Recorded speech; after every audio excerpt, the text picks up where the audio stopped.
Bharatiya Janata party ഈ മദ്യ കമ്പനിക്കെതിരായിട്ടുള്ള പ്രക്ഷോഭത്തിൻ്റെ രണ്ടാം ഘട്ടത്തിലേക്ക് കടക്കുകയാണ്. 20-ാം തീയതി BJPയുടെ പാലക്കാട് ഈസ്റ്റ് ജില്ലാ അധ്യക്ഷനായിട്ടുള്ള ശ്രീ പ്രശാന്ത് ശിവൻ്റെ നേതൃത്വത്തിൽ സമര പ്രചരണ ജാഥ ആരംഭിക്കുകയാണ്.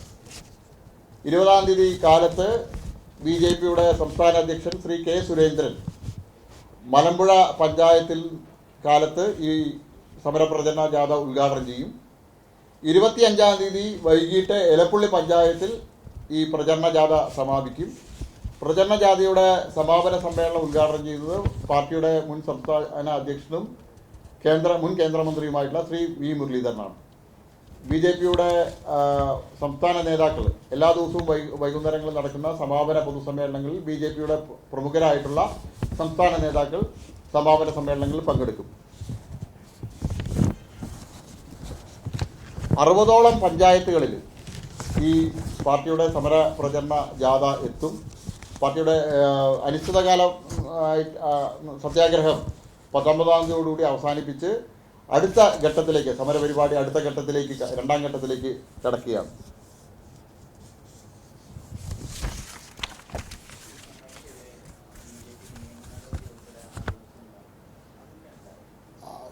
അതിൻ്റെ അത് സംബന്ധിച്ചുള്ള രേഖകൾ ശേഖരിച്ചുകൊണ്ടിരിക്കുകയാണ്. സർക്കാർ കൊടുത്ത അനുമതിയെ സംബന്ധിച്ചും മറ്റുള്ള രേഖകൾ ശേഖരിച്ചുകൊണ്ടിരിക്കുകയാണ്.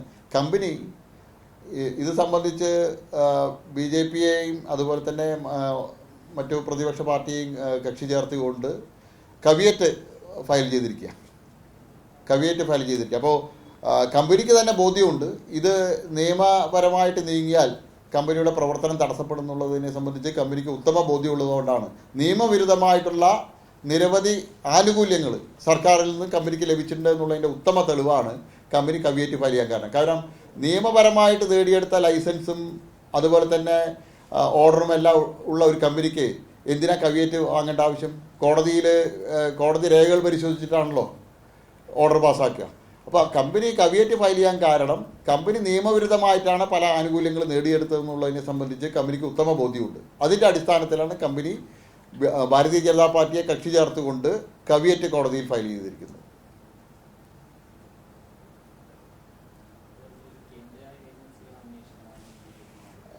ഞങ്ങൾ കോടതിയെ സമീപിക്കുന്നുണ്ട്.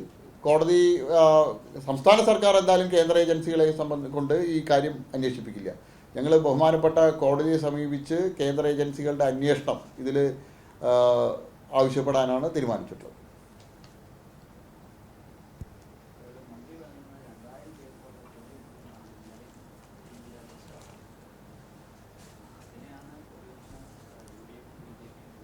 അല്ല, മന്ത്രി ആദ്യം 600 ആയിരുന്നു, പിന്നെ 1200 പിന്നെ 2000 ഇങ്ങനെ ഓരോ ആഴ്ചയും 600-700 പേർക്ക് കൂടുതൽ എങ്ങനെയാണ് അവിടെ ജോലി കൊടുക്കുക എന്നുള്ളത് മന്ത്രിയുടെ കണക്ക് എങ്ങനെയാണെന്നറിയില്ല. അദ്ദേഹം കണക്കിൽ വളരെ വിദഗ്ധനാണെന്ന് തോന്നുന്നത്. ഓരോ ആഴ്ചയും ഇരട്ടിയായിക്കൊണ്ടിരിക്കുക എന്നുള്ളതാണ്. ഞാൻ ചോദിക്കട്ടെ, 1,00,000 ലിറ്റർ മാത്രം വെള്ളം ആവശ്യമുള്ള മലബാർ ഡിസ്റ്റിലറിയിൽ എന്തുകൊണ്ട് മഴവെള്ള സംഭരണി സ്ഥാപിച്ച് അവിടുത്തെ മലബാർ ഡിസ്റ്റിലറിക്ക് പ്രവർത്തനം ആരംഭിച്ചുകൂടാ? ഓയസിസ് കമ്പനിക്ക് വേണ്ടിയിട്ട് വാദിക്കുന്ന മന്ത്രി സർക്കാരിൻ്റെ നിയന്ത്രണത്തിലുള്ള മലബാർ ഡിസ്റ്റിലറിയിൽ കഴിഞ്ഞ 3 വർഷമായിട്ട് അവർ ഇന്നും അവർക്ക് വെള്ളത്തിന് സംബന്ധിച്ചിട്ടുള്ള NOC ലഭിച്ചിട്ടില്ല. വെള്ളം എവിടുന്ന് ലഭിക്കുന്നത് സംബന്ധിച്ച് അവർക്ക് ഉറപ്പ് ലഭിക്കാത്തതുകൊണ്ടാണ് അതിൻ്റെ പ്രവർത്തനം ആരംഭിക്കാത്തത്. മന്ത്രിക്ക് മലബാർ ഡിസ്റ്റിലറിയിൽ ഒരു മഴവെള്ള സംഭരണി ആരംഭിച്ചുകൂടെ? മഴനിഴൽ പ്രദേശമല്ല, അവിടെ മഴവെള്ള സംഭരണി നിർമ്മിച്ചാൽ യഥേഷ്ടം വെള്ളം കിട്ടുന്നതാണ് മന്ത്രി പറയുന്നത്. മലബാർ ഡിസ്റ്റിലറിയിലെ ഒരു മഴവെള്ള സംഭരണി 1,00,000 ലിറ്ററേ അവിടെ ആവശ്യമുള്ളൂ ഒരു ദിവസം, അവിടെ ആരംഭിച്ചുകൂടെ? കേരളത്തിലെ ആളുകൾക്ക് വില കുറഞ്ഞ മദ്യം ഇഷ്ടംപോലെ കുടിക്കാനുള്ള അവസരം ഉണ്ടാവുകയല്ലേ? മന്ത്രിക്ക് അത് ആരംഭിക്കാം, അവിടെ മഴവെള്ള സംഭരണി ആരംഭിക്കാം. അപ്പോൾ അവിടെ യഥേഷ്ടം ആളുകൾക്ക് ജോലി കിട്ടും. ഇവിടെ കേരള ഡിസ്റ്റിലറി പൂട്ടിയിട്ട് പോയിട്ട് 5 വർഷമായി, 500-ലധികം ആളുകൾ ജോലി ചെയ്താണ്. ആ ഡിസ്റ്റിലറി തുറക്കാനുള്ള ഇതുപോലെ മഴവെള്ള സംഭരണി ആവശ്യമില്ല, അവിടെ വെള്ളത്തിൻ്റെ പ്രശ്നമില്ല, അവിടെ 10-40 വർഷമായിട്ട് പ്രവർത്തിച്ച ഡിസ്റ്റിലറിന് അതിന് ലൈസൻസ് കൊടുക്കാമല്ലോ. അപ്പം ഓയസിസ് കമ്പനിക്ക് മാത്രം വേണ്ടി വാദിക്കുന്ന ആളുകളായിട്ട് മാറിയിരിക്കുക. എന്തായാലും മാധ്യമപ്രവർത്തകരോട് ഞാൻ പറയാൻ ആഗ്രഹിക്കുകയാണ്, അടുത്തത് തന്നെ ഓയിസസ് കമ്പനിയുടെ പ്ലാന്റുകൾ പഞ്ചാബിലും ഡൽഹിയിലൊക്കെ ഉള്ള പ്ലാന്റുകൾ സന്ദർശിക്കാൻ MP രാജേഷിൻ്റെ നേതൃത്വത്തിൽ ഒരു പ്രതിനിധി സംഘം കേരളത്തിൽ നിന്ന് അടുത്ത് തന്നെ പോകുന്നുള്ള കാര്യത്തിൽ യാതൊരു സംശയമില്ല. അദ്ദേഹം ഒരു PROനെ പോലെയല്ലേ പ്രവർത്തിക്കുന്നത്. കമ്പനിയുടെ PROമാർ ആരും ഇതുവരെ രംഗത്ത് വന്നിട്ടില്ല. അവരാണല്ലോ സാധാരണ കമ്പനിയുടെ കാര്യങ്ങൾ പറയേണ്ടത്, കമ്പനിയുടെ പ്രതിനിധികളാണല്ലോ, മന്ത്രിയല്ലല്ലോ പറയേണ്ടത്. മന്ത്രിയാണ് കമ്പനിക്ക് വേണ്ടി വാദിക്കുന്നത്.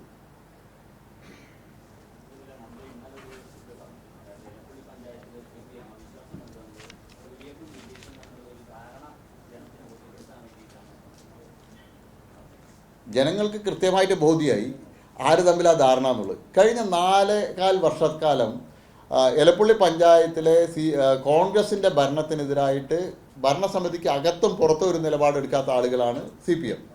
ഇപ്പോൾ 4.25 വർഷം കഴിഞ്ഞ സമയത്ത് CPMന് പെട്ടെന്ന് കോൺഗ്രസിൻ്റെ ഭരണത്തിനെതിരായിട്ട് ഒരു വികാരം വന്നത് എന്തുകൊണ്ടാണെന്നുള്ളത് ജനങ്ങൾക്കറിയാം. കാരണം ഓയിസസ് കമ്പനിയുടെ നോട്ടുകെട്ടിൻ്റെ ബലമാണെന്നുള്ളത് എല്ലാവർക്കും അറിയാം. അവിടെ എലപ്പുള്ളി പഞ്ചായത്തിൽ CPMനെതിരായിട്ട് വലിയ ജനവികാരമുണ്ട്. അവിടുത്തെ CPMൻ്റെ പ്രവർത്തകരും CPMനെ കാലാകാലങ്ങളായിട്ട് പിന്തുണയ്ക്കുന്ന ആളുകൾ പോലും, കർഷകർ പോലും ഇന്ന് CPMനെതിരായിട്ട് രംഗത്ത് വന്നിരിക്കുകയാണ്. അപ്പോൾ അതിൻ്റെ ശ്രദ്ധ തിരിച്ചുവിടാനായിട്ടാണ് ഈ അവിശ്വാസം. യഥാർത്ഥത്തിൽ CPMൻ്റെ കോൺഗ്രസിനെതിരായിട്ടുള്ള ഭരണത്തിനെതിരായിട്ടുള്ള വികാരമാണെങ്കിൽ 2 വർഷം മുമ്പ് കൊണ്ടുവരാമല്ലോ. അന്നൊന്നും കോൺഗ്രസിൻ്റെ ഭരണത്തിന് ഒരു സമരം, ഞാൻ MP രാജേഷിനോട് ചോദിക്കാൻ ആഗ്രഹിക്കുകയാണ്, കഴിഞ്ഞ 4.25 വർഷത്തിനിടയിൽ CPMൻ്റെ പ്രാദേശിക ഘടകം എലപ്പുള്ളി പഞ്ചായത്ത് ഭരണസമിതിക്കെതിരായിട്ട് നടത്തിയ ഒരു സമരത്തിൻ്റെ കാര്യം MP രാജേഷ് പറയട്ടെ. ഒരു രാഷ്ട്രീയ പാർട്ടി അതാണല്ലോ ആദ്യം ചെയ്യേണ്ടത്.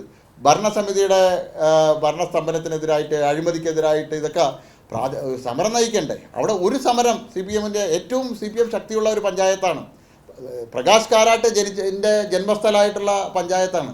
അവിടെയാണ് CPM ഒരു കുത്തക കമ്പനിക്ക് വേണ്ടി വാദിക്കുന്നതും അവിടെ ഇവരുടെ ഭരണത്തിനെതിരായിട്ട്, കോൺഗ്രസിൻ്റെ ഭരണത്തിനെതിരായിട്ട് ഒരു സമരം പോലും നയിക്കാത്തത്.